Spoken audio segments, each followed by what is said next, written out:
بسم اللہ الرحمن الرحیم نحمده ونصلی علی رسوله الکریم اما بعد فاعوذ باللہ من الشیطان الرجیم بسم اللہ الرحمن الرحیم والعصر ان الانسان لفی خسر الا الذین آمنوا وعملوا الصالحات وتواصوا بالحق وتواصوا بالصبر صدق اللہ العظیم اللہم صلی علی محمد وعلی آل محمد کما صلیت علی ابراہیم وعلی آل ابراہیم انکا حمید مجید۔ واجب الاحترام معزز مسلمان بھائیوں، دوستوں، بزرگوں، اللہ کریم نے اس دنیا میں مختلف مخلوقات کو پیدا فرمایا ہے۔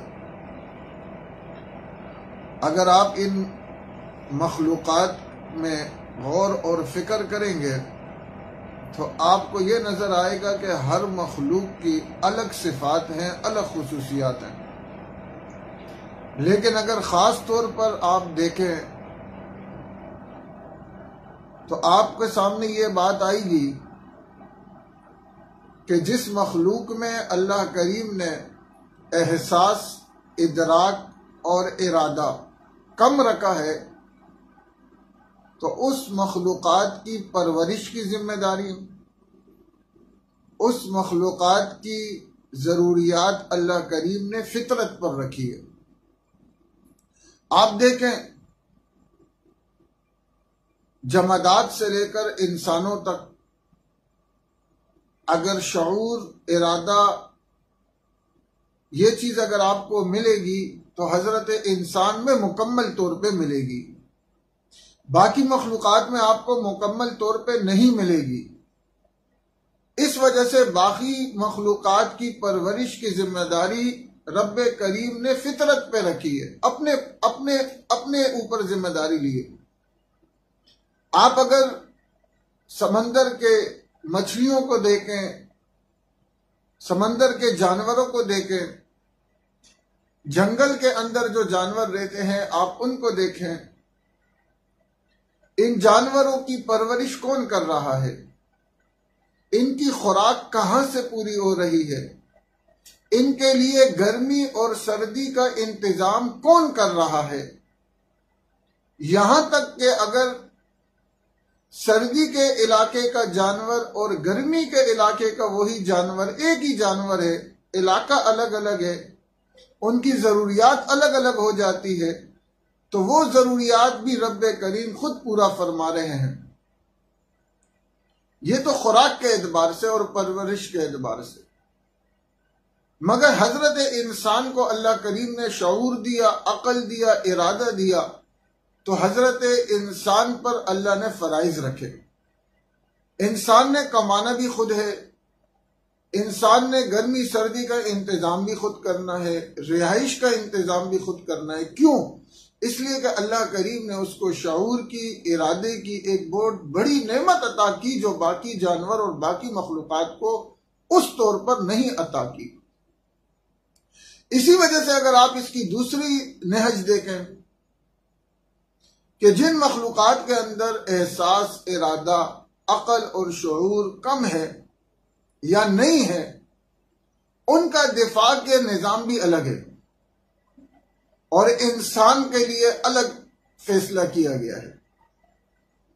یعنی آپ جانوروں میں دیکھیں، ان کے اندر وہ احساس اور شعور، عقل، فہم نہیں ہے، تو اللہ کریم نے دفاع کے لیے کسی کو طاقت دے دی، کسی کو نوکیلے دانت دے دیے، کسی کو پنجے دے دیے، کسی جانور کے اندر دفاع کے لیے زہر ہے، کسی کے پاس دانت ہے، کسی کو رب کریم نے اڑنا سکھا دیا، کسی کو رب کریم نے تیرنا سکھا دیا اپنی دفاع کے لیے، مگر حضرت انسان کے پاس کچھ بھی نہیں، نہ بڑے بڑے دانت ہے، نہ زہر ہے، نہ وہ طاقت ہے، مگر اس سب کے باوجود اللہ کریم نے جو حضرت انسان کو عطا کیا وہ ارادہ، شعور، عقل اور فہم، جس کی وجہ سے یہی انسان جس کے پاس کچھ بھی نہیں ہے مگر وہ بڑے بڑے جانوروں کو شکار کرتا ہے، وہ اژدہوں کو پکڑ لیتا ہے، وہ مچھلیوں کو گھیر لیتا ہے، کس وجہ سے؟ صرف اس عقل اور شعور کی وجہ سے۔ پھر انسانوں کے اندر بھی اگر آپ دیکھیں گے تو رب کریم نے مختلف طبقات رکھے ہیں عقل کے اعتبار سے بھی۔ آپ دیکھتے ہیں کوئی مجنون ہوتا ہے، کوئی پاگل ہوتا ہے، کوئی بیوقوف ہوتا ہے، اس کے مقابلے میں کوئی عقل مند ہوتا ہے، کوئی بالغ ہوتا ہے۔ تو اس اعتبار سے ان میں عقل اور شعور میں بھی فرق آتا ہے۔ جب عقل اور شعور میں فرق آتا ہے تو ان کی ذمہ داریاں بھی الگ الگ ہو جاتی ہیں۔ جو ذمہ داری ایک قابل، بالغ، سمجھدار بندے کی ہوتی ہے وہ کسی پاگل کی نہیں ہوتی۔ پھر اگر آپ یہ دیکھتے ہیں کہ انسانوں کے اندر مختلف طبقات نے آنے والے انسانوں کے لیے اپنے نمونہ پیش کیا۔ بڑے بڑے سلاطین آئے، بڑے بڑے بادشاہ گزرے، انہوں نے اپنا نمونہ پیش کیا۔ شعراء آئے، انہوں نے اپنا نمونہ پیش کیا۔ حکماء آئے، انہوں نے اپنا نمونہ پیش کیا۔ قانون دان آئے، انہوں نے اپنا نمونہ پیش کیا۔ دانشور آئے، انہوں نے اپنا نمونہ آنے والی نسلوں کو پیش کیا کہ ہم ہیں آئیڈیل، ہم ہیں قابل اعتماد، آپ ہمارے نمونے پر اور ہمارے طریقے پہ چل سکتے ہیں۔ مگر رب کریم نے فرمایا کہ والعصر ان الانسان لفی خسر الا الذین آمنوا وعملوا الصالحات۔ رب کریم نے فرمایا کہ زمانے کی قسم ہے کہ تمام انسان خسارے میں ہے سوائے وہ لوگ جو ایمان لائے اور اعمال صالحہ کرنے والے۔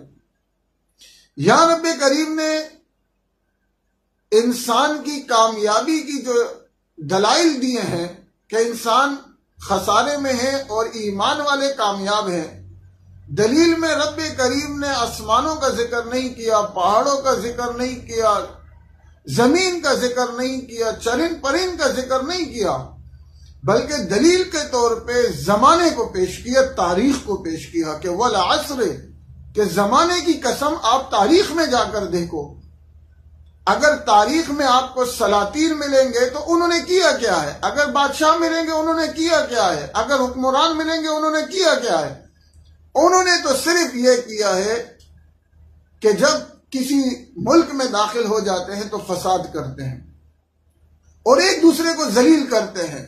وَجَعَلُوا أَعِزَّةَ أَهْلِهَا أَذِلَّةً، فرمایا کہ حکمرانوں کا تو یہ کام ہے، بادشاہوں کا تو یہ کام ہے۔ اور جہاں تک شعراء کی آپ بات کرتے ہو تو فرمایا وَالشُّعَرَاءُ يَتَّبِعُهُمُ الْغَاوُونَ، کہ شعراء تمہارے لیے کیسے آئیڈیل بن سکتے ہیں؟ وہ تو خود خوابوں میں رہنے والے لوگ ہیں جو صرف شاعر ہو، ایمان اور اعمال صالحہ سے ہٹ کر۔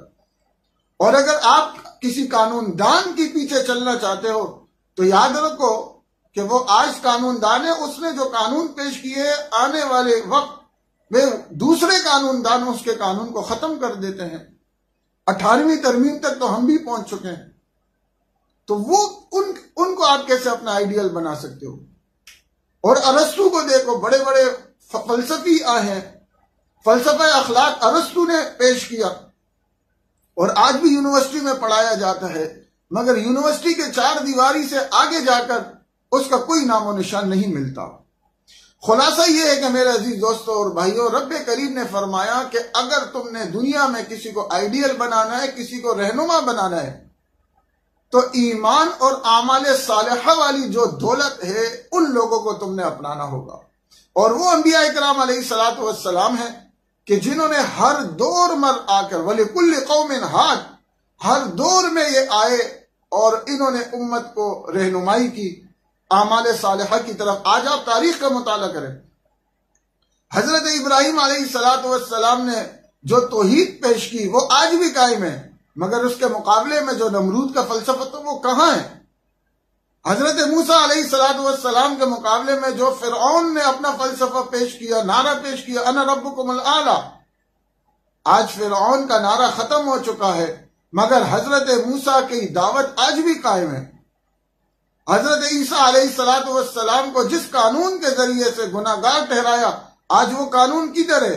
مگر حضرت عیسیٰ علیہ الصلوۃ والسلام کی دعوت آج بھی قائم ہے۔ حضرت ایوب علیہ الصلوۃ والسلام کا صبر آج بھی قائم ہے۔ اور اسی کی طرح آپ آج دیکھیں ابو جہل، مکے کا ابو جہل کہاں ہے اس کا فلسفہ؟ ایران کا کسرا کدھر ہے؟ روم کا کیسر کہاں ہے ان کا فلسفہ؟ لیکن شاہ مدینہ کا عقیدہ اور شاہ مدینہ کی دعوت اور محبت اور تعلیم آج بھی دلوں میں قائم ہے۔ یہ کیا ہے عزیز دوستوں اور بھائیوں؟ اگر آپ قرآن اور حدیث کا مطالعہ کریں، بلکہ تاریخ کا مطالعہ کریں، آپ کے سامنے یہ بات آئے گی کہ یہ دو رخ ہے۔ ایک انبیاء کرام علیہ الصلوۃ والسلام کا رخ ہے، ایک دنیا کے اندر مختلف جو لوگ آئے ہیں انہوں نے اپنا فلسفہ پیش کیا، لیکن ہر ایک کا فلسفہ وقتی رہا ہے، ختم ہونے والا رہا ہے۔ اگر کوئی فلسفہ پکڑنا ہے، اگر کسی کو رہبر بنانا ہے، اگر کسی کو رہنما ماننا ہے، تو وہ انبیاء کرام علیہ الصلوۃ والسلام کے ذات اور انبیاء کرام علیہ الصلوۃ والسلام کی دعوت کے ساتھ جڑنے والے جو لوگ ہیں اور ان کی جو دعوت ہے، ہم نے اس کو اپنا آئیڈیل بنایا۔ دنیا کے اندر انسانوں کی مختلف لوگوں نے خدمت کی ہے، اس میں کوئی شک نہیں ہے۔ ڈاکٹروں نے کیے، حکماء نے کیے، انجینئروں نے کیے، فلسفوں والوں نے کیے، قانون دان والوں نے کیے، لیکن جو محنت انبیاء کرام علیہ الصلوۃ والسلام نے کی ہے انسانوں کی، وہ کسی نے نہیں کی۔ آج بھی اگر ہم کسی سمجھتے ہیں اپنے آپ کو کامیاب بنانا، اگر آج بھی ہم یہ چاہتے ہیں کہ ہم کامیاب ہو، ہم کامران ہو، تو ہمیں جناب محمد الرسول اللہ صلی اللہ علیہ وسلم کی سیرت کا مطالعہ کرنا پڑے گا۔ آپ کے اخلاق، آپ کے ادوار، آپ کے اقوال، آپ کے افعال، آپ کا طریقہ، یہ سب چیزیں اگر ہم اپنائیں گے تو ہماری رہنمائی بھی ہوگی اور ہماری کامیابی بھی ہوگی۔ دعا فرمائے اللہ کریم مجھے اور آپ کو عمل کرنے کی توفیق عطا فرمائے۔ السلام علیکم ورحمۃ